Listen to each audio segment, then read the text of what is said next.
Hi ladies and gentlemen, today we're going to be working on solving one-step multiplication equations and one-step division equations.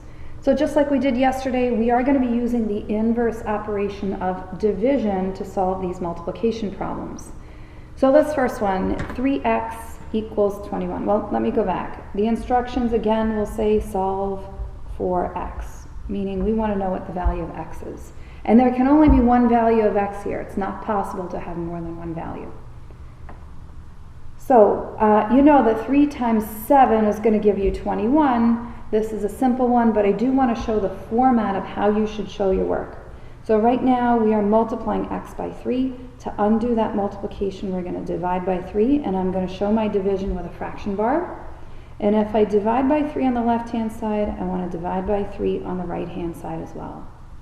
So these 3's are going to cross-reduce down to 1. 3 divided by 3 is 1x, or just x.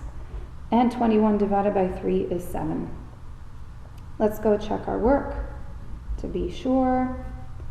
3x equals 21. That's 3 times 7 equals 21. This simplifies to 21.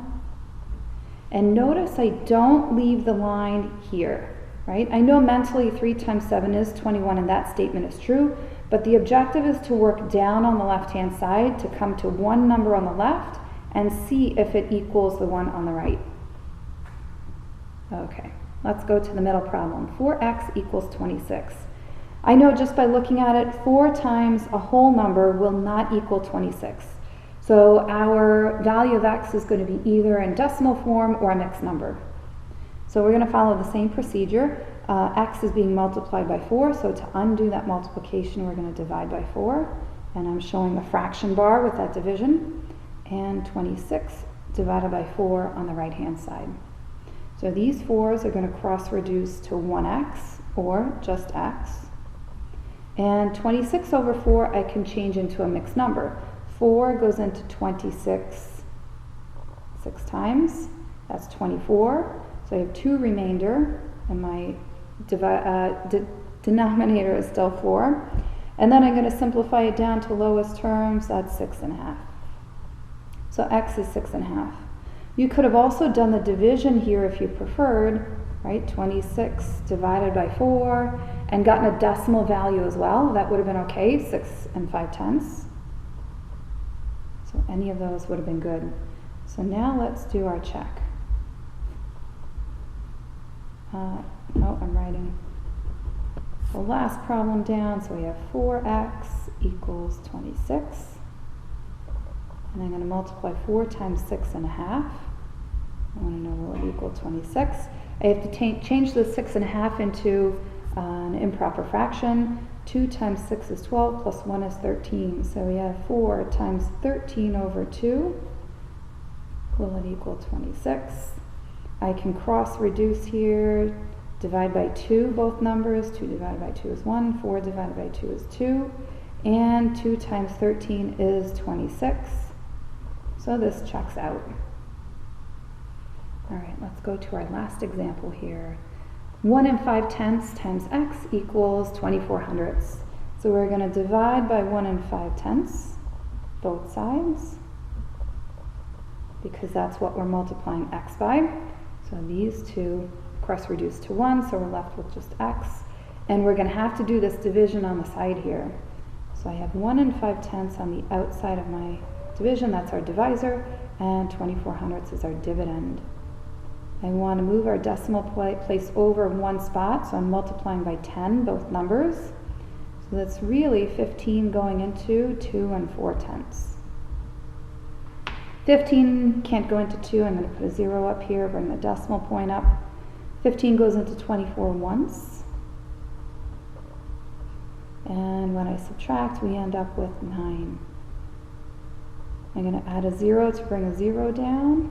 And 15 goes into 90 6 times, exactly. So that means our quotient is 16 hundredths. Let's do the check to make sure this works out. So we have 1 5/10 times x. Will it equal 24 hundredths? So 1 5/10 times 1600ths. Oops. Will it equal 2400ths? So I'm going to do that multiplication on the side here.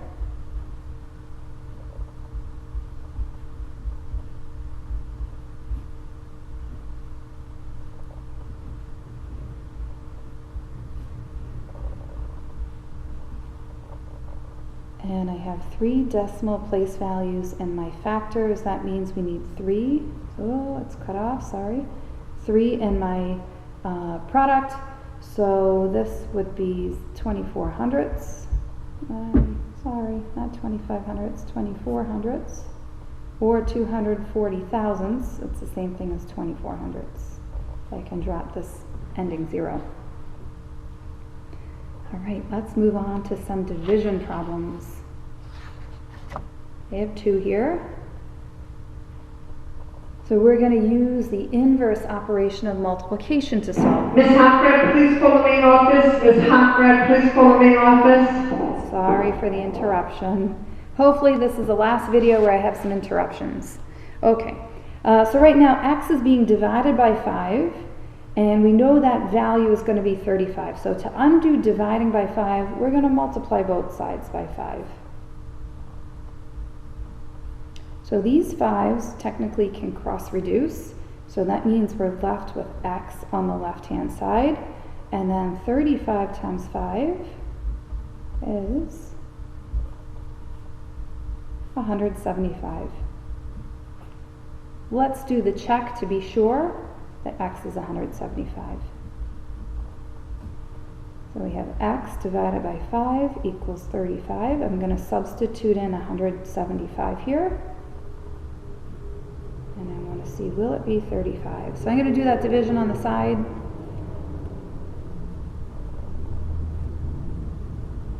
I know 5 goes into 17 3 times. That's 15.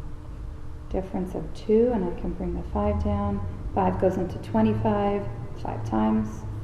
It's 25 exactly. So the quotient here is 35, and I notice I wrote 37 on the right instead of 35.